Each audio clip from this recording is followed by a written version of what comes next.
Hello guys, welcome to biology revolution.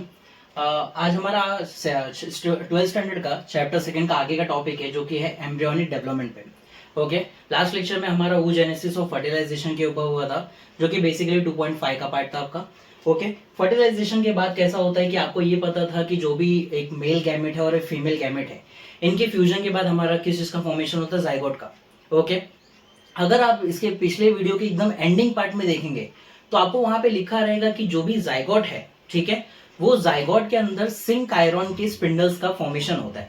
और वो sink iron क्या कर देता है कि जो भी जाइगोट है उसके सेल्स को डिवाइड करना स्टार्ट करता है और जाइगोट के अंदर छोटे छोटे न्यूमरस टाइप के सेल्स बनना स्टार्ट होते हैं जिनको बेसिकली ब्लास्टोमियर्स बोला जाता है। ओके, तो यही चीज हमको हमारे एम्ब्रियोनिक डेवलपमेंट में पढ़ना है कि एम्ब्रियोनिक का मतलब एक एम्ब्रियो का कैसे फॉर्मेशन होगा। ओके, उसके अंदर बहुत सारे प्रोसेस चलते हैं हमारे पास, सच एज ब्लास्टुलेशन, गैस्ट्रुलेशन। लेकिन फिर भी कैसा होता है, ये ब्लास्टुलेशन गैस्ट्रुलेशन फॉर्म होने के भी पहले कुछ प्रोसेस चलने वाले जिसमें छोटे छोटे सेल्स का क्या होगा, फॉर्मेशन होगा। It can be unequal cells, it can be equal cells. Okay, unequal या इक्वलिटी हम क्या पहचान रहे, जैसे कि अगर कोई पर्टिकुलर हमारे पास एम्ब्रियो बना, उसके पास मान लेते हैं कि 100 सेल्स है, तो 100 के 100 सेल्स एक ही टाइप का तो कोई ऑर्गन या एक ही टाइप का तो बॉडी बनाएंगे नहीं। सबको अलग अलग टाइप का क्या करना है, हमारे बॉडी का पूरा ऑर्गन सिस्टम या तो पूरा क्या बनाना है, बॉडी के डिफरेंट पार्ट्स बनाने हैं। इसलिए जो वहां के सेल्स होंगे, मे बी उनका जो साइज होगा या बोल सकते हैं नंबर्स होगा, वो अनइक्वल फॉर्म में हो सकता है। ओके, तो बेसिक एम्ब्रियोनिक डेवलपमेंट की बात करें तो इसके अंदर आप क्या देखते हो कभी भी कि आपका जो जाइगोट है वही डिवाइड होकर क्या बनता है, आपका एम्ब्रियो बनता है। ओके, सबसे पहला क्या बनता है, आपका जाइगोट फॉर्मेशन होता है, बाद में उसी के छोटे छोटे डिवीजन से क्या बन जाते हैं, आपके एम्ब्रियो बनते हैं। ओके, जैसे कि सबसे पहला अगर प्रोसेस की बात करें तो इसको जो प्रोसेस हो रहा है जिसमें डिविजन्स कंटिन्यू आते हैं, इसको हम क्या बोलते हैं, क्लीवेज। ठीक है, क्लीवेज बेसिकली क्या है, it is a mitosis occur where the zygote form into a hollow multicellular blastula. मतलब क्या बोला जा रहा है कि जो भी आपका क्लीवेज होता है इसके अंदर कंटिन्यू माइटोसिस अकर होते रहते हैं। आपके एक जाइगोट में कंटिन्यू माइटोसिस अकर होते रहते हैं जिसकी वजह से आपका एक होलो मल्टीसेल्युलर बोल सकते हैं एक बॉल लाइक स्ट्रक्चर फॉर्म होता है जिसको हम क्या बोलते हैं, ब्लास्टुला। ओके, ब्लास्टुला का कुछ स्ट्रक्चर कुछ ऐसा रहेगा आपके लिए कि ये आपका एक स्पेरिकल बॉल जैसा स्ट्रक्चर है और इसके अंदर बहुत सारे आपके सेल्स क्या होंगे, सिचुएटेड रहते हैं। ठीक है, कुछ ऐसा पूरे एजेस पे सिचुएटेड होते हैं पूरे के पूरे, मोस्ट ऑफ। ठीक है, और बाकी सब ऐसा एक एंड पे ज्यादातर सिचुएटेड होते हैं।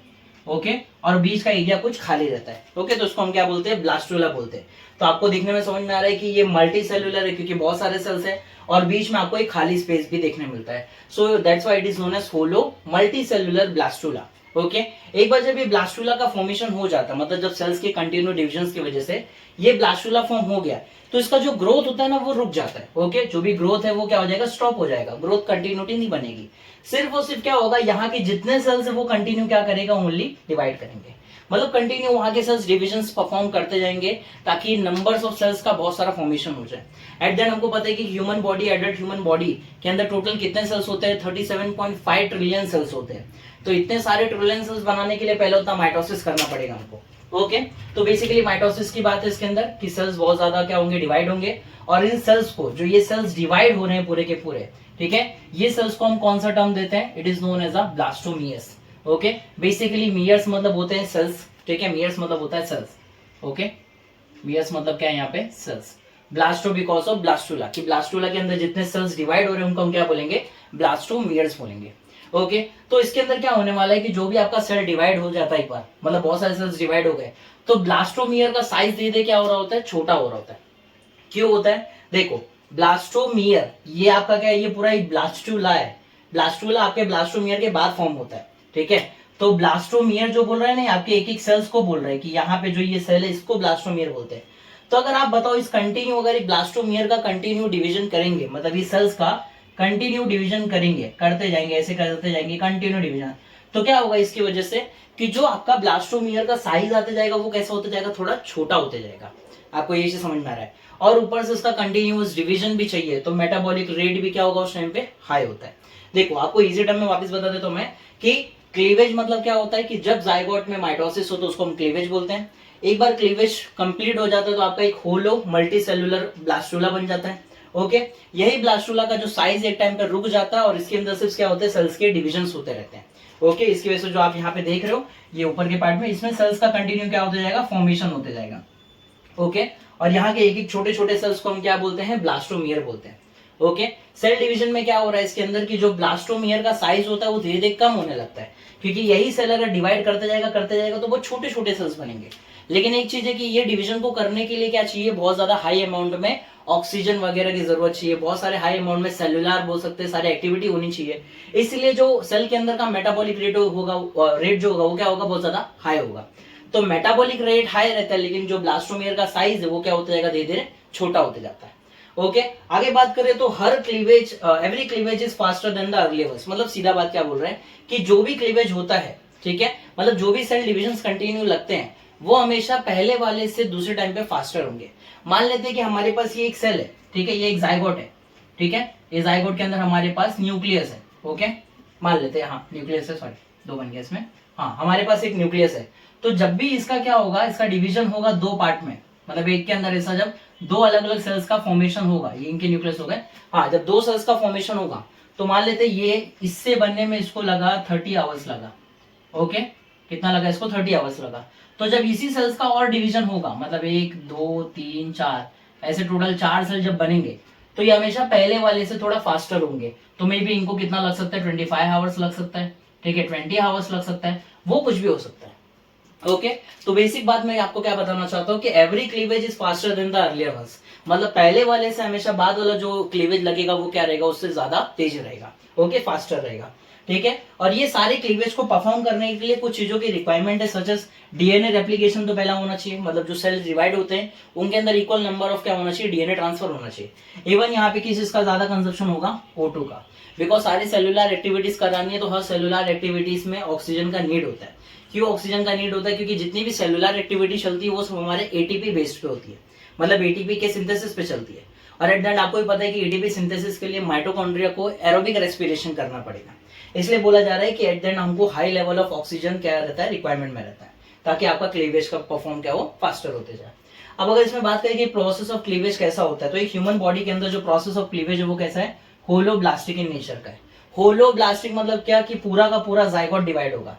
ओके, कुछ हमारे पास अदर एनिमल्स होते हैं जिनके अंदर मीरोब्लास्टिक टाइप के होते हैं, जिसमें प्रॉपर एक डिस्क लाइक फॉर्मेशन होता है, तो वो एक अलग कॉन्सेप्ट है, उसको भी दूर रखते हैं। होलोब्लास्टिक में मतलब क्या होने वाला है कि जो भी आपका जाइगोट है ये पूरा का पूरा डिवाइड होता है। ऐसा नहीं कि आधा पार्ट डिवाइड होता है आधा पार्ट कुछ और फॉर्म करेगा, ऐसा नहीं। तो टोटली पूरा का पूरा क्या होता जाएगा, डिवाइड होते जाएगा, इसलिए बोलते हैं इसको होलोब्लास्टिक इन नेचर है। ओके, क्या बोला गया कि होल जाइगोट डिवाइड आइदर। अब डिवीजन में जो करना होगा, ये जो मैंने आपको बोला कि ये कट ऐसा लगा, ये कट ऐसा लग रहा है, तो ये कट लगने के भी या बोल सकते हैं ये डिवीजन करने के भी ना कुछ वेज है हमारे पास। ओके, तो जो भी हमारा ये जाइगोट डिवाइड होगा वो कुछ वेज में होगा, आइदर लॉन्गिट्यूडनल वे में होगा, आइदर हॉरिजॉन्टल वे में होगा। लॉन्गिट्यूडनल आपको समझ में आता है कि अगर ये हमारे पास ये सेल है तो ये ऐसा स्ट्रेटली कट गया तो ये लॉन्गिट्यूडनल हो गया। ओके, ये हमारे पास सेल है, अगर ये इस वे में कट गया तो ये क्या हो गया, हॉरिजॉन्टली हो गया। ओके, लेकिन वो उसके ओरिएंटेशन पे डिपेंड करता है कि आपका जो जाइगोट है वो एम्ब्रियो की तरफ या आपके ओविडक्ट में किस ओरिएंटेशन में बैठा हुआ है। ओके, तो इसमें आपको दो टर्म्स दिए गए जैसे आपकी बुक के हिसाब से कि लॉन्गिट्यूडनली को हम दूसरा नाम से क्या बोल सकते हैं, it is a meridional division. Okay, या तो हॉरिजॉन्टली को हम क्या बोल सकते हैं, इक्वेटोरियल। ओके, हमारे में कभी भी जो पूरा सेल्स है वो कंटिन्यू डिवाइड होते रहता है, एक पूरे फॉर्म में डिवीजन आते रहता है, इसलिए हमारे में जो डिवीजन है वो कैसे हैं, रेडियली है, मतलब हर एंगल से कोई ना कोई सेल्स का क्या होता जाएगा, डिवीजन होगा। और इवन कितना अमाउंट ऑफ डिविजन हो पाएगा एक एम्ब्रियो में, उसका कोई भी गिनती नहीं या गारंटी नहीं, इसलिए हम कैसे इनडेटरमिनेट टाइप का क्या होता है, क्लीवेज होता है हमारे अंदर। ओके, तो क्लीवेज बेसिकली एम्ब्रियोनिक डेवलपमेंट में सबसे पहला टॉपिक आपके लिए चल रहा है क्लीवेज। क्लीवेज में आपको यही समझना है कि जो जाइगोट है वो कंटिन्यू डिवाइड हो रहा है, जाइगोट के जो भी सेल्स है वो डिविजन में कंटिन्यू परफॉर्म हो रहे हैं। ओके, आगे हम देखते हैं कि अब क्लीवेज लगने के कुछ टाइप्स होते हैं। ओके, जैसे अगर सबसे पहला क्लीवेज अगर जो लगेगा, जैसे हमारे पास ये एक जाइगोट है, ये जाइगोट पे जो पहला क्लीवेज लगता है वो कैसा आपको लॉन्गिट्यूडनली लग रहा है, यहाँ पे दिख रहा है आपको डायग्राम में लॉन्गिट्यूडनली, और लॉन्गिट्यूडनली को हम क्या बोलते हैं, meridional. So always the first cleavage should be a meridional in nature. Okay, meridional का होगा, और ये भी कब होगा, 30 आवर्स आफ्टर द फर्टिलाइजेशन। ठीक है, मतलब अगर मान लेते ओव्यूलेशन डे पे अगर फर्टिलाइजेशन हुआ है तो ओव्यूलेशन के 30 घंटे, मतलब फर्टिलाइजेशन के प्रॉपर 30 घंटे बाद पहला क्लीवेज स्टार्ट हो जाता है जाइगोट के अंदर। ओके, क्योंकि हमारे स्पॉन्स को ट्रैवल करने में, कैपेसिटेशन पाने में 5 से 6 घंटे उधर लगते हैं, उसके बाद 5 मिनट लगता है उसका एम्प्यूला तक पहुंचने में, उसके बाद भी वहां पे एक्रोसोमल रिएक्शंस हैं, न्यूक्लियर एक्सचेंज है, तो वो सारे प्रोसेस होने में बहुत टाइम लगता है। ठीक है, तो ये सारे प्रोसेस के बाद जब जाइगोट फॉर्म होता है तब उसके डिविजन्स को स्टार्ट किया जाता है, इसलिए बोला जा रहा है कि फर्टिलाइजेशन के 30 घंटे बाद आपका सबसे पहला क्लीवेज स्टार्ट होता है। जिसमें आपका एक जाइगोट पे मेरिडोनियल वे में जब कट लगते हैं तो एक जाइगोट के अंदर दो ब्लास्टोमियर्स का क्या हो जाता है, फॉर्मेशन होता है। और ये जो ब्लास्टोमियर है ये कैसे रहते हैं, अनइक्वल नंबर्स में होते हैं, सॉरी नंबर्स नहीं, अनइक्वल इन साइज में होते हैं। इनका जो साइज होता है वो अनइक्वल्स होता है। ओके, कि मे बी ये जो वाला जो सेल आपका लिम्स वगैरह फॉर्म कर सकता है, या आपका हेड या ब्रेन रीजन फॉर्म कर सकता है, तो वो डिपेंड करता है। ओके, आगे बात करेंगे तो फर्स्ट क्लीवेज के बाद कौन सा क्लीवेज आएगा, second cleavage. Second cleavage is also should be a meridional but perpendicular to the first one. Okay, first one से परपेंडिकुलर मतलब क्या, कि ये जो कट है ये कैसा होता जाएगा, एक और आपको मेरिडोनियल कट मिलेगा, ठीक है, लेकिन ये आपके पहले वाले से परपेंडिकुलर रहेगा। अब फर्क कैसा है, ये ओरिएंटेशन में फर्क हो गया।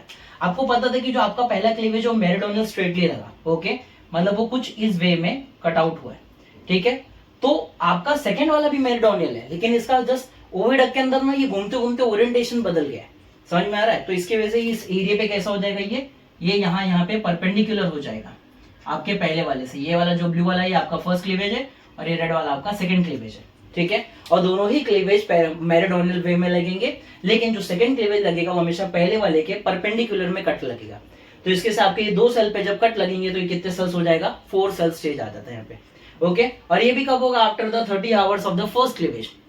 पहले क्लीवेज के 30 घंटे बाद जाके कौन सा क्लीवेज लगेगा, सेकंड क्लीवेज लगता है। ओके, इसके बाद लास्टली बात करते हैं हमारे थर्ड क्लीवेज की। ओके, तो थर्ड क्लीवेज बेसिकली कौन से वे में लगने वाला है, इक्वेटोरियल वे में। ओके, इक्वेटोरियल वे में जैसे थर्ड क्लीवेज लगेगा तो ये आपके थर्ड क्लीवेज के बाद ही आने वाला एरिया है, जिसमें आपका जो सेल है वो कितने स्टेज का हो जाएगा, 8 सेल स्टेज हो जाएगा।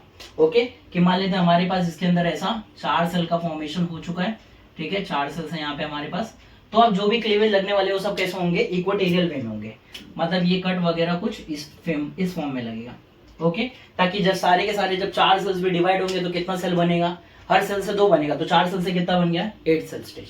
तो यही चीज आपको बोला जा रहा है कि थर्ड क्लीवेज ऐसा लगता है। और ऐसी cleavage on going continue process में रहता है, जिसके से बाद में आपका एक प्रॉपर एम्ब्रियो बन जाता है, और उस एम्ब्रियो को फिर फैलोपियन ट्यूब से निकाल के किसमें ट्रांसफर कर दिया जाता है, यूटेरस में। So cleavages are ongoing and embryo are pushed into the uterus. तो ये आपका बेसिक पार्ट था पूरा कि क्लीवेज होता क्या है, ठीक है। ब्लास्टोमियर्स क्या होते हैं, ब्लास्टोमियर्स के अंदर भी कैसे डिविजन्स होते हैं, और इसी में ही क्लीवेज के कुछ वेज होते हैं कि फर्स्ट क्लीवेज कब है, सेकंड क्लीवेज कब है और थर्ड क्लीवेज कब है। ओके, इसी तरह अभी हमारे पास जब क्लीवेज का कंप्लीट हो जाएगा 8 सेल स्टेज के बाद हमारे पास एक और सेल स्टेज आता है, known as 16 cell stage cells होते हैं उसमें, ठीक है, मतलब टोटल 16 नंबर ऑफ सेल्स होते हैं, 16। तो उस टाइम पे उस सेल का नाम ना तो प्रॉपर एम्ब्रियो ना जाइगोट है, ना तो प्रॉपर उस टाइम पे उसका नाम ब्लास्टूला है, उस टाइम पे उसका नाम बोलते हैं मॉर्यूला। ओके, मॉर्यूला एक 16 सेल स्टेज या 16 to 32 भी हो सकता है, वो गारंटेड रहता है। 16 to 32 तक का जो भी सेल स्टेज होता है उसको हम बोलते हैं मॉर्यूला।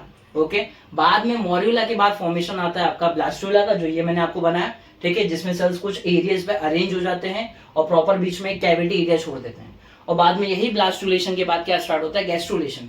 और गैस्ट्रुलेशन में सीधे सीधे बात है 3 जर्म लेयर का फॉर्मेशन होगा, वो है आपका एक्टोडर्म, एंडोडर्म और मीसोडर्म का। ओके, तो अभी हम आगे के मॉड्यूलर स्टेजेस के ऊपर देख लेते हैं। ओके, नेक्स्ट टॉपिक हमारा मॉड्यूलर पे स्टार्ट होता है, जो कि कैसा रहेगा कि हमारा after the 4th day of fertilization. जैसे कि हमने पिछले में देखा कि अभी पार्ट में कैसा था कि हमारा फर्स्ट क्लीवेज हो गया, सेकंड क्लीवेज हो गया और थर्ड क्लीवेज हो गया, और ऐसी क्लीवेजेस कहते हैं ऑन गोइंग थे, जिसके से आपका एम्ब्रियो बनता है, बाद में उसको पुश अवे कर दिया जाता है यूटेरस की तरफ। ओके, लास्ट में आपका जो थर्ड क्लीवेज था वो अबाउट कितना था, 8 सेल स्टेज का था। ओके, अभी यहाँ पे बात क्या हो रही है, after the 4th day of fertilization. Okay, 4th day कहाँ से आ गया अभी आपको थोड़ा समझना चाहिए, बिकॉज फर्स्ट क्लीवेज जो हुआ वो 30 आवर्स बाद हुआ फर्टिलाइजेशन के।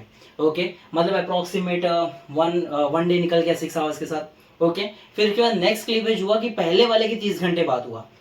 ओके, तो बेसिकली वो कैसा हो गया कि 30 कितना हो गया, 60 आवर्स हो गया फर्टिलाइजेशन हुआ, ठीक है। तो इसी तरह क्या होते गए कि डे वाइज निकलते गए, मतलब 60 आवर्स अप्रोक्सीमेट कैसा हो गया, 2 डेज हो और कुछ आवर्स में आ गए। ओके, तो बेसिकली ऐसे करते करते जब क्लीवेजेस ऑन गोइंग हो गए तो 4th डे ऑफ फर्टिलाइजेशन जब आ गया, okay, 4th day of fertilisation पे क्या हो गया कि जो आपका एम्ब्रियो था वो टोटल एक सॉलिड बॉल लाइक स्ट्रक्चर बन गया। ओके, और वही solid ball like structure approximate कितने सेल स्टेज का हो गया, वो हो गया 16 to 32 सेल स्टेज का हो गया। ओके, जैसे कि मैंने आपको अभी थोड़ा टाइम पहले ही बोला कि जो आपका फर्स्ट क्लीवेज हुआ, सेकंड क्लीवेज हुआ, थर्ड क्लीवेज में जो आपके 8 सेल स्टेज बने वो एक टाइम पे 16 to 32 सेल स्टेज बनेगा, और उस सेल स्टेज को हम कौन से नाम से जानते हैं, नोन एज अ मॉड्यूला। ओके, मॉड्यूला एक ऐसा टाइप का हो गया, बाद में ये क्या कर लेगा, अपना रिटेन कर लेता है जोना पैलिसोइडा के लेयर को। ओके, जहां तक आपको पता था कि जो ZP2 ZP3 के जो हमारे पास प्रोटीन्स थे, ओके, जो हमारा फर्टिलाइजेशन का प्रोसेस था, उसमें जोना पेलिसोइडा क्या कर लेता है, बेसिकली काम करता है कि फर्दर कोई एंट्री ना हो पाए। जैसे पेरीवाइटलिन का तो मेन काम होता है वहां पे कि कोई एंट्री ना कर पाए स्पर्म की। ओके, तो उस टाइम पे जोना पेलिसोइडा का लेयर रप्चर हुआ रहता है, तभी तो स्पर्म वाइटेनल मेम्ब्रेन तक आया है। तो वही जो मेंटेन था, मतलब जो टूट चुका था लेयर, उसको वापस से कौन रिटेन कर लेता है, मोरुला। क्यों करता है उसका एक आगे रीजन है, वो देखेंगे हम, लेकिन यहाँ पे आपको समझना है कि जो मोरुला है, जो एम्ब्रियो का एक स्टेज है, वो क्या कर लिया, अपना जोना पेलिसोइडा का लेयर को वापस से रिटेन कर लिया, मतलब वापस से अपने ऊपर चढ़ा लिया है। ओके, अब मोरिल्ला के इसके अंदर क्या क्या होने वाले हैं। मोरिल्ला में सबसे पहले बात करें तो ये कैसा दिखता है, तो ये एक स्मॉलर सा क्लियरर सेल्स होता है, मतलब एकदम स्मॉल सा, एकदम क्लियर प्रॉपर दिखता है कि ये 8 सेल स्टेज का कैसा है, सॉरी 8 नहीं, 16 to 32 सेल स्टेज का कैसा है, एक embryo solid ball like structure है। तो वही चीज बोला गया है, ये छोटा सा तो रहेगा लेकिन क्लियर सेल्स होंगे इसके अंदर अप्रोक्सीमेट। ओके, और ये सबसे कैसा रहेगा, आउटर साइड से ऐसा दिखता है बाहर से। ओके, अब अगर बात करें तो इनर मास सेल, इसके अंदर कुछ इनर मास सेल्स भी फॉर्म होंगे, जैसे यहाँ पे आपको दिख रहा है ये इनर मास सेल्स हैं, ठीक है। और यहाँ के जो सेल्स होंगे ये बहुत ज्यादा कैसे होते हैं, ये बहुत ही ज्यादा कॉम्पैक्टली पैक्ड रहेंगे। आप जैसे कि यहाँ पे देख सकते हैं कि जो इनर मास सेल्स है कैसा बहुत ज्यादा कॉम्पैक्टली पैक्ड हो चुका है। ओके, मोरिल्ला में और क्या बोला गया है कि ये रिच कहां तक हो जाता है, आपके इस्तमस तक। जैसे आपका जो ओविडक्ट होता है उसके कुछ पार्ट्स होते हैं, ओके, इनफंडिबुलम होता है, एम्पियोला होता है, इस्तमस होता है। इस्तमस सबसे एंड पोर्शन होता है, जहां पे उसके बाद आपका क्या ओपन हो जाएगा, यूटेरस। तो इस्तमस तक का क्या होगा, आपका मोरिल्ला ट्रेवल होके पहुंच जाएगा। ओके, और उसके बाद वो इस्तमस से कहां चल जाएगा, आपके यूटेरस में चला जाएगा। और ये कब होगा, जब 4th डे ऑफ फर्टिलाइजेशन हुआ, उसका जैसे ही 4th डे खत्म होगा, 24 आवर्स वाला जो 4th डे खत्म होगा, उस दिन पे क्या हो जाएगा, ये सारी चीजें कंप्लीट हो जाएंगी। मतलब आपका मोरिल्ला इस्तमस से कहां चला गया, अभी यूटेरस के अंदर चला गया। अभी यूटेरस के अंदर जाने के बाद क्या होगा, बेसिकली कि ये यूटेरस के अंदर कुछ दिन तक का फ्लो करते रहेगा। उसके बाद ये अपने कुछ बोल सकते हैं सेल्स को अरेंज करेगा, इस फॉर्म में कुछ पूरा अरेंज कर लेता है, और उसके बाद आगे का प्रोसेस चलता है ब्लास्टुलेशन या इम्प्लांटेशन का। ओके, तो इसमें क्या होने वाला है, no change seen in the from the zygote to the morula. क्या बोला गया है कि कोई भी चेंजेस देखने नहीं मिलता है, और भी किस बेसिस पे, साइज के बेसिस पे। आपका जो जाइगोट का साइज होता है और मोरिल्ला तक का जो साइज होता है वो क्या रहता है, सिमिलर मेंटेन रहता है। ओके, ये चीज फिक्स है। जो भी डिवीजन हो रहे होते हैं उसके अंदर के सेल्स के अंदर पूरा डिवीजन कंटिन्यू हो रहा होता है। ओके, जैसा अगर बात करिए हमारे पास एक जाइगोट है, ठीक है, ये जाइगोट का जो साइज है वो सिमिलर मेंटेन होगा, बस इसके अंदर के जो सेल्स है ये कंटिन्यू क्या होते जाएंगे, डिवाइड होते जाएंगे। तो जब ये सेल्स का क्या हो जाएगा, अराउंड ऐसे आपके पास बहुत सारे सेल्स के डिवीजन आ जाएंगे, ठीक है, ऐसे बहुत सारे, कम से कम अप्रॉक्स 16 to 32 जब सेल्स का स्टेज आ जाएगा, तो जाइगोट के साइज में चेंज नहीं हुआ, जाइगोट टू मोरिल्ला के साइज में चेंज नहीं हुआ, सिर्फ साइज में किसके चेंज हुआ, आपके ब्लास्टोमियर के। इसलिए बोला गया कि कोई भी साइज में चेंजेस नहीं देखे गया जाइगोट से मोरिल्ला तक का। ओके, इसके बाद बात क्या किया जा रहा है कि आपका जो ब्लास्टुलेशन है वो यहाँ से स्टार्ट होता है। ब्लास्टुलेशन मतलब मैंने आपको स्टार्टिंग में बोला कि it is a hollow and multi cellular blastocyst होता है, ठीक है, ब्लास्टुला होता है। ओके, ब्लास्टोसिस्ट क्यों, क्योंकि अभी यहाँ पे ब्लास्टुला का प्रॉपर अरेंजमेंट नहीं हुआ, इसलिए ब्लास्टोसिस्ट बोला गया। मैंने आपको क्या बोला कि जैसे एंड ऑफ 4th डे होगा, ये आपका इस्तमस से कहां चला जाएगा, यूटेरस में। तो यूटेरस में क्या करेगा, ये 2 से 4 दिन तक का क्या करेगा, ये वहां पे फ्लो करेगा। ओके, क्या करेगा, 2 से 4 दिन तक फ्लो करेगा। तो basically flow in the uterine cavity, मतलब यूटेरस के जो कैविटी है उसमें 2 से 4 दिन तक का क्या होता है, आपका जो मोरिल्ला है वो क्या करता है, फ्लो करते रहता है यहाँ पर। ओके, ताकि वो अपने सेल्स का प्रॉपरली इस तरीके से कुछ अरेंजमेंट कर ले। ओके, आपका जो ब्लास्टोसिस्ट होता है उसके 2 एंड होते हैं, एक एंड को बोला जाता है ए एम्ब्रियोनल एंड, एक को बोला जाता है एम्ब्रियोनल एंड। एम्ब्रियोनल एंड मतलब जहां से प्रॉपर एम्ब्रियो का या बोल सकते हैं प्रॉपर बेबी का फॉर्मेशन होगा, और ये एम्ब्रियोनल जहां से कोई भी ऐसा बोल सकते हैं एम्ब्रियो के सेल्स ही नहीं है वहां पे। ओके, तो आपको ये पार्ट देख के समझ में आ रहा है, जहां पे आपका इनर मास सेल है उस जगह को हम बोलते हैं एम्ब्रियोनल एंड, और जहां पे आपके कोई भी इनर मास सेल्स नहीं उसको हम क्या बोलेंगे, ए एम्ब्रियोनल एंड। ओके, अगर आप बात करें यहाँ पे 4th डे खत्म हो गया, 4th डे ऑफ फर्टिलाइजेशन के बाद 4th डे यहाँ पे खत्म हुआ है, 4th डे के बाद 2 से 4 दिन तक इसमें फ्लो कर रहा है, मतलब अप्रोक्सीमेट 3 दिन आप पकड़ के चलो। तो टोटल ये सारी चीज को कंप्लीट होने में फर्टिलाइजेशन का कितना दिन निकल गया, 7 दिन। ओके, 4 यहाँ पे हो गया और अप्रोक्सीमेट यहाँ पे 3 मान लेते हैं। तो total after 7 days of fertilization ये सारी चीजें कंप्लीट हो चुकी रहती है। ओके, क्योंकि फर्टिलाइजेशन के 30 घंटे बाद फर्स्ट क्लीवेज लगता है, उसके 30 घंटे बाद फर्स्ट क्लीवेज के 30 घंटे बाद सेकंड क्लीवेज लगता है, और ये क्लीवेजेस ऑन गोइंग होते होते 4 दिन खत्म हो जाते हैं खाली क्लीवेज लगने में, और चौथे दिन पे आपको क्या मिलता है, मोरिल्ला मिलता है। ओके, और फिर जिस दिन चौथा दिन खत्म हो रहा होता है उस दिन पे आपके ये मोरिल्ला को इस्तमस से मतलब ओविडक्ट के पाइप से किसमें ढकेल दिया जाता है, यूटेरस में। ओके, और उसके बाद ये यूटेरस में आने के बाद 2 से 4 दिन तक क्या करता है, ये फ्लो करते रहता है। हम अप्रोक्सीमेट 3 दिन लेते हैं, तो मतलब ये सारा प्रोसेस जो हो गया ये कितने दिन में हुआ, टोटल 4 + 3 कितना हो गया, 7 days। तो आफ्टर 7 डेज ऑफ फर्टिलाइजेशन ये सारा प्रोसेस कंप्लीट हो चुका है। तो जो आपका ये यहाँ पे जो ब्लास्टूला बना है, ठीक है, ये आपका ब्लास्टूला है। ब्लास्टूला का बोल सकते हैं इसके कुछ डिफरेंशिएशन देख ले कि किस हिसाब से कौन सा एंगल देखता है। तो ये आपका जहां पे बहुत सारे सेल्स प्रेजेंट है, इसको हम कौन सा जगह बोलते हैं, इनर सेल मास बोलते हैं, या हमारे पास इसको एम्ब्रियोनल एंड बोलते हैं। ओके, जिसको हम एम्ब्रियो ब्लास्ट भी बोल सकते हैं। एम्ब्रियो ब्लास्ट क्योंकि ये एक ऐसा ब्लास्टूला है जहां पे आपका एम्ब्रियो का इस जगह से फॉर्मेशन होगा, क्योंकि जहां पे सेल्स है वहीं से आपके फॉर्मेशन होने वाले, इसलिए। ठीक है, अब मेन कैसा है कि आपके पास ये एरिया हो गया जो कि इनर मास सेल्स का, उसके बाद आपको एक ब्लू कलर का आउटर लेयर दिख रहा होगा। ओके, जो कि एकदम पेरिफेरी में प्रेजेंट है, तो इसको हम क्या बोलते हैं, ट्रोपोब्लास्ट। ओके, सेल्स का नाम दिया गया ट्रोपोब्लास्ट। ये फ्लैट होते हैं एकदम, ठीक है, चपटे से रहेंगे और एकदम आउटर सेल्स होंगे, मतलब आउटर सरफेस पे प्रेजेंट होंगे। ठीक है, इनका बेसिक काम क्या होता है, ये किसके अंदर फ्लो कर रहे हैं, आपके यूटेराइन कैविटी के अंदर फ्लो कर रहे हैं। तो जितना भी यूटेराइन के अंदर ग्लाइकोजन रिच चीजें होंगी, ठीक है, उसको ये क्या कर लेता है, अब्सॉर्ब कर लेता है। कौन, आपका ये जो ब्लास्टोसिस्ट है, ये क्या करेगा, उसको अब्सॉर्ब करेगा। अब्सॉर्ब करेगा तो कहीं ना कहीं रखने की जगह होना चाहिए, तो मैंने आपको यहाँ पे लिख के दिया ब्लास्टोसील। ठीक है, ब्लास्टोसील बेसिकली मतलब क्या है, जो ब्लास्टूला का खाली स्पेस है, कैविटी वाला एरिया है, उसमें जो भी यूटेरस के अंदर जितना भी ग्लाइकोजन वाले रिच मटेरियल होंगे, उसको ये क्या करेगा, अब्सॉर्ब करके अपने अंदर स्टोर करना चालू करता है। ओके, सो ये इनटेक कर लेता है अपने ब्लास्टोसिस्ट की कैविटी को, जिसको हम ब्लास्टोसील भी बोलते हैं। ठीक है, यहाँ पे ब्लास्टोसिस्ट कैविटी लिखा है, आप इसको ब्लास्टोसील भी बोल सकते हो। ओके, ये हो गया आपका यहाँ पे ब्लास्टोसील। अच्छा, ऐसा है कि जब इसके अंदर ये जो बहुत सारी यूटेराइन मिल्क जब इसके अंदर फिल्ड हो रहे होते हैं ना, तो इसका साइज भी धीरे धीरे इंक्रीज हो रहा होता है। तो इसका साइज इंक्रीज होते होते 0.15 मिलीमीटर से कितना इंक्रीज हो जाता है, 0.30 मिलीमीटर, मतलब अप्रोक्सीमेट दुगना क्या हो गया, ये इंक्रीज हो गया साइज में। ओके, अब इसमें थोड़ा मैं आपको इस जगह पे कनेक्ट करता हूँ कि जो आपका इनर मास सेल है वो डायरेक्टली किससे कनेक्टेड है, आपके ट्रोपोब्लास्ट सेल से, और बाकी कुछ पार्ट कहाँ पे उसका फेस कर रहा है, ब्लास्टोसील के तरफ। ओके, तो ट्रोपोब्लास्ट से कनेक्टेड होते हैं, तो उस जगह को हम क्या बोलते हैं, cells of Rauber. Okay, cells of Rauber मतलब बेसिकली क्या होता है, जहां पे आपका ट्रोपोब्लास्ट का भी लेयर हो और इनर सेल मास का भी लेयर, उसको आप क्या बोलते हो, सेल्स ऑफ रॉबर। मतलब यहां से लेके, ओके, हाँ, यहां से लेके आपका ये जो पूरा एंड यहां तक आ रहा है, ओके, यहां तक के एरिया को आप क्या बोलोगे, सेल्स ऑफ रॉबर बोलोगे, ये पूरे एरिया को, जिसमें आपका इनर सेल मास भी होता हो और आपका ट्रोपोब्लास्ट का भी सेल्स होता हो। ओके, तो ये पूरा बेसिक बात था कि आपका एक ब्लास्टूला का कैसा फॉर्मेशन होगा और कैसा दिखेगा। आपको सिर्फ दो ही चीज ध्यान रखना है कि इनर सेल मास होता है जो कि अटैच रहता है ट्रोपोब्लास्ट से, ठीक है, वहां पे सेल्स ऑफ रॉबर होते हैं, और यही इनर सेल मास को आप एम्ब्रियोनल एंड बोल सकते हो, क्योंकि यहीं से एक एम्ब्रियो का या बेबी का फॉर्मेशन होता है।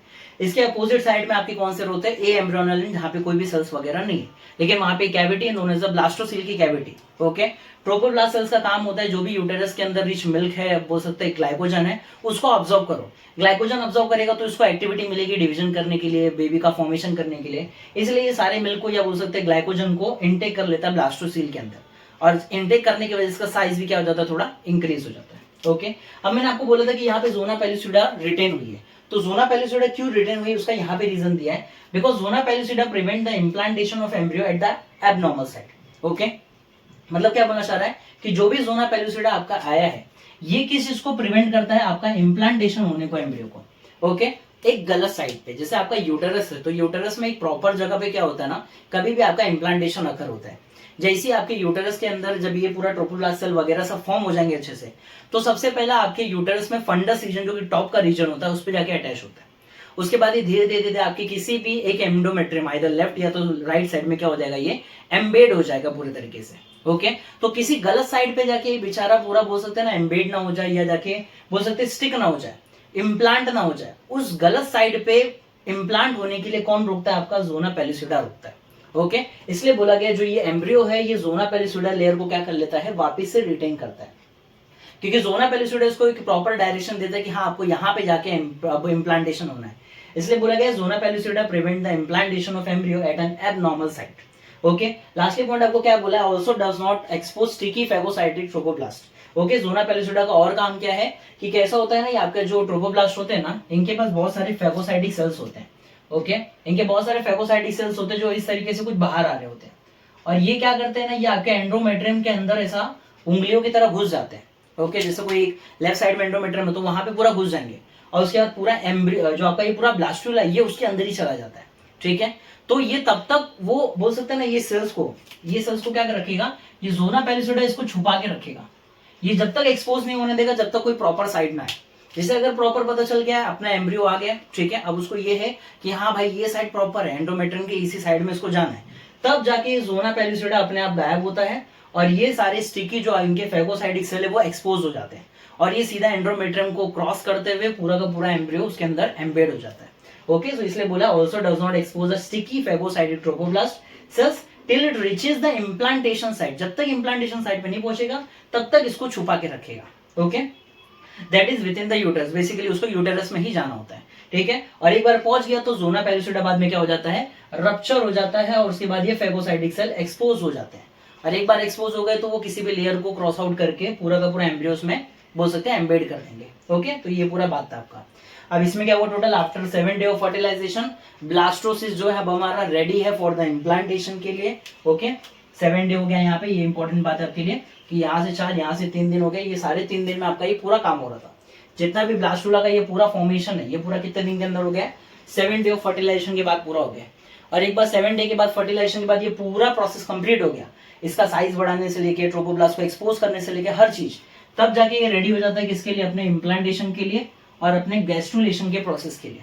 ओके, अभी आगे का टॉपिक हमको यही देखना है कि इम्प्लांटेशन वगैरह कैसे अकर होता है या इधर हमारा जो गैस्ट्रुलेशन कैसे होता है। ओके, तो बेसिकली अभी वीडियो को मैं यही रोकना चाहूंगा आपके एम्ब्रियोनिक डेवलपमेंट तक का। ओके, इसके आगे के टॉपिक्स में हम देखेंगे इम्प्लांटेशन एंड गैस्ट्रुलेशन के बारे में। Okay, thank you.